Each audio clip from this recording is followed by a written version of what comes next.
Hello everyone, welcome to about chemistry. आज हम देखने वाले हैं गैसियस स्टेट के चार्ल्स लॉ को। Okay, according to this law for a fix amount of gas क्या होगा, वो मोल होगा। मोल क्या होना चाहिए, कांस्टेंट, फिक्स होना चाहिए। Fix amount of gas at constant pressure, volume occupied by the gas is directly proportional to temperature of the gas on absolute scale of temperature. मतलब क्या, ये क्या एब्सोल्यूट स्केल ऑफ टेम्परेचर का मतलब होगा temperature in kelvin. ठीक, तो इसका मतलब यही है, for a fix amount of gas at constant pressure volume occupied by the gas is directly proportional to temperature in Kelvin. Okay, temperature in Kelvin Celsius में होगा, वो सही नहीं होगा। Directly proportional to temperature in Celsius, वो नहीं सही होगा। ठीक, या तो तुमको ये वर्ड यूज करना पड़ेगा एब्सोल्यूट स्केल ऑफ टेम्परेचर या फिर टेम्परेचर इन केल्विन। ठीक, तभी ये सही होगा। इसका मतलब क्या है, volume directly proportional to temperature है, बट ये टेम्परेचर कौन सा है, केल्विन का है। ठीक है, और ये अपना सही होगा। अगर तुम volume directly proportional to temperature और ये डिग्री सेल्सियस में है तो ये गलत होगा। ठीक, तो फिर यहाँ से अगर प्रोपोर्शनलिटी हटाओगे तो एक कांस्टेंट आएगा जिसको हम के बोलेंगे। ठीक, तो यहाँ से हम लिख सकते हैं इसको v अपान के इसको इक्वल टू कांस्टेंट, ये होगा कांस्टेंट। ठीक, अगर हम दो पॉइंट की बात करें किसी दो पॉइंट पे, तो v1 अपान t1 इसको equal to v2 upon t2। ठीक है, ये हो जाएगा, और वही चीज़ यहाँ पे है। ओके, v अपान टी, और ये हो जाएगा constant v1 upon t1 equal to v2 upon t2। ठीक, where k is the proportionality constant and is depend only amount of gas and pressure. Okay, temperature on scale absolute scale, Kelvin scale और ideal gas scale. ठीक, उसको बोलेंगे kelvin scale. Degree Celsius में हमारा ये correct नहीं होगा। ठीक, तो ये रहा अपना चार्ल्स लॉ। इस पे हम ग्राफ देखते हैं। अगर हम बात करें ग्राफ का, ठीक, number 1 v directly proportional to temperature है। ठीक, तो यहाँ पे क्या हो जाएगा, v equal to k t. तो ये कुछ इस तरह है, y equal to m x, और y equal to m x का कैसे ग्राफ बनता है, ये हुआ y, ये हुआ x, इस तरह ग्राफ बनता है। तो फिर इसी तरह हम बनाएंगे v और t के बीच ग्राफ बनाते हैं। v और t के बीच अगर हम ग्राफ बनाएंगे तो फिर ये y equal to m x के बराबर आएगा। तो फिर अपना हो जाता है, ये हुआ v स्केल और ये हुआ t। ठीक, और एक चीज़ यहाँ पे जो टेम्परेचर होगा वो केल्विन है, v हुआ, और ये केल्विन का टेम्परेचर है, मतलब यहाँ पे केल्विन है, केल्विन। तो फिर ये आएगा ये ग्राफ। ठीक, अब यहीं पर अगर हमसे पूछ लिया जाए, ठीक है, v versus temperature in degree Celsius, अब बताओ कैसे करोगे। तो हमें पता है v equal to k T, ये कौन सा है, केल्विन टेम्परेचर है। और अगर हम बात करें डिग्री सेल्सियस का कोई टेम्परेचर है, टेम्परेचर इन डिग्री सेल्सियस, उसमें 273 ऐड करोगे तो वो टेम्परेचर इन केल्विन हो जाएगा, वो टेम्परेचर ऑफ केल्विन हो जाएगा इन केल्विन स्केल, ये होता है। तो फिर ये जो केल्विन वाला है टेम्परेचर, उसको हम डिग्री सेल्सियस में कन्वर्ट करेंगे। कैसे, t डिग्री सेल्सियस हुआ प्लस 273। ठीक, इसको आगे बढ़ाएंगे तो v equal to k T degree Celsius plus 273 के हो जाएगा। तो ये कुछ इस तरह बन रहा है, y equal to m x plus c. Okay, अब y equal to m x plus c का कैसे ग्राफ होता है, ये y हुआ, ये x हुआ, इसका ग्राफ होता है इस तरह। ठीक, और ये क्या होता है, ये होता है सी वैल्यू, ये वैल्यू हुई सी, इंटरसेप्ट इसको बोलते हैं। ठीक, इसका स्लोप ये हुआ। ठीक, ये होगा इसका स्लोप, ये होता है एम, और ये होता है tan थीटा के बराबर। ठीक, तो वैसे ही हम इसमें बात करेंगे v और डिग्री टेम्परेचर में, डिग्री सेल्सियस का टेम्परेचर है। ठीक, तो यहाँ से ये स्टार्ट होगा और कुछ इस तरह जाएगा, और इसमें ये इंटरसेप्ट हुआ, सी की वैल्यू इसमें क्या है 273 के अपना कांस्टेंट है। ठीक, और अगर इसमें क्या करोगे, इसको बैक साइड लेके जाओगे तो फिर ये किस पे जुड़ रहा है, ये हमारा केल्विन में जैसे हुआ था, यहाँ पे ओरिजिन से स्टार्ट हुआ था वैसे हो रहा है, ये केल्विन में था, ठीक है। तो फिर ये मिलेगा अपने -273 डिग्री सेल्सियस। -273 डिग्री सेल्सियस क्या होगा, 0 केल्विन होगा, मतलब यहाँ से अपना ये स्ट्रेट लाइन जाएगा, ठीक है। तो यहाँ से अपना स्ट्रेट लाइन जाएगा इन केल्विन, ठीक। बस ये क्या है अपना डिग्री सेल्सियस का, ठीक। ये ग्राफ हुआ। और इसके अलावा तीसरा ग्राफ है, अगर हमसे पूछ लिया जाए कुछ इस तरह 2 3, ठीक। ये दे दिया जाए P1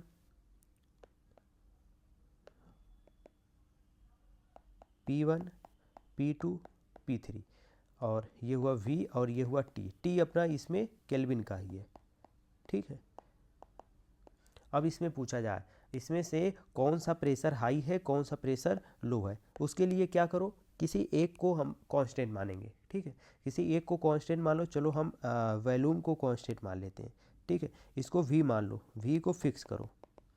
फिक्स करने के बाद अगर ये अपना P1 है तो फिर इसको मानो T1, ठीक, टेम्परेचर के स्केल पे, इसको T2 टेम्परेचर के एक्सिस पे, ये हुआ T3, ठीक।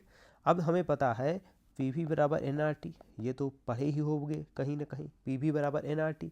यहाँ पे प्रेशर और टेम्परेचर के बीच रिलेशन देखो, जो प्रेशर है वो डायरेक्टली प्रोपोर्शनल टू टेम्परेचर है, ठीक। ये हमारा दूसरा लॉ होता है गेल-लुकास लॉ, ठीक है। तो यहाँ पे प्रेशर क्या होगा, डायरेक्टली प्रोपोर्शनल टू टेम्परेचर है। तो फिर यहाँ पे अगर टेम्परेचर ज़्यादा होगा, इस साइड चल रहे हो, तुम्हारा टेम्परेचर इंक्रीज होगा, T3 का टेम्परेचर सबसे ज़्यादा है, तो फिर यहाँ पे T3 सबसे ज़्यादा, फिर T2 देन T1, ठीक है। तो फिर प्रेशर यहाँ पे डायरेक्टली प्रोपोर्शनल टू टेम्परेचर है, तो सबसे ज़्यादा टेम्परेचर जिसका होगा उसका प्रेशर भी सबसे ज़्यादा होगा, इस वजह से P3 सबसे ज़्यादा, देन P2 देन P1, ठीक। ये हो जाएगा, ये हुआ।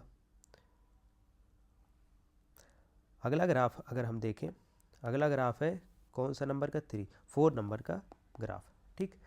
अगर हमसे कुछ इस तरह दे दिया जाए V/T, इसको अब T, ठीक। इसमें देखो V/T ही अपना कांस्टेंट है तो ये कांस्टेंट जाएगा, ठीक है।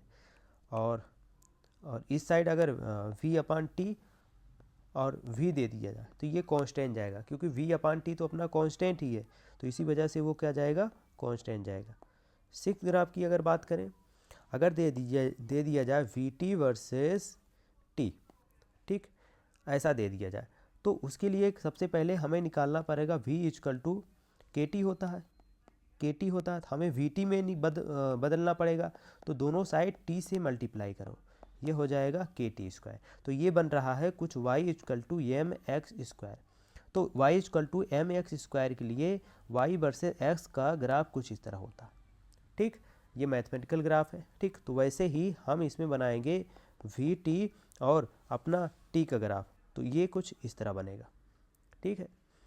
6th graph. अगर 7th ग्राफ की बात करें, अगर हमसे पूछ लिया जाए VT वर्सेस T² का, ठीक, तो इसके लिए अब देखो हमें पता था VT = KT² होगा, ठीक है।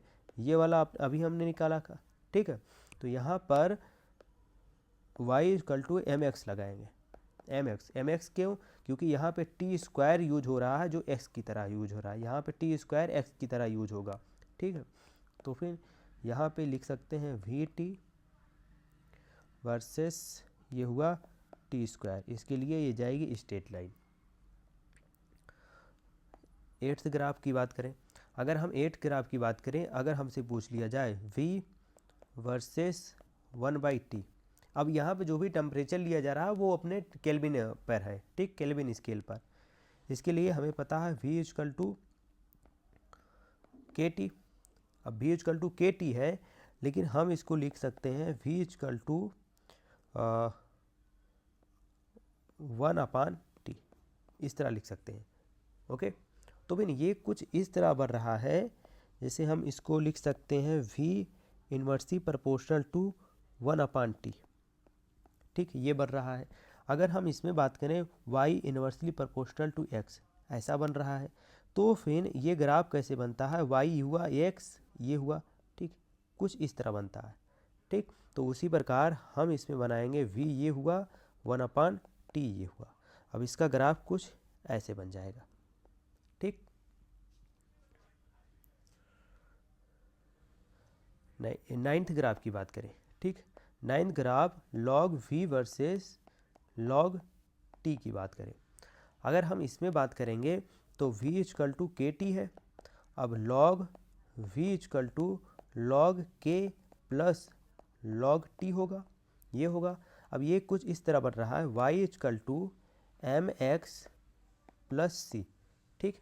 अब यहाँ पे m की वैल्यू क्या है, m की वैल्यू होगी 1, यहाँ पे 1 होगा। x क्या है अपना log t है, हमें log t में निकालना, y क्या है log v है, ठीक।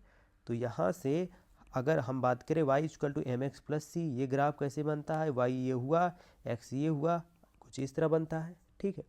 तो हम यहाँ पे लिखेंगे log v and log t और यहाँ से ये बनेगा, ठीक।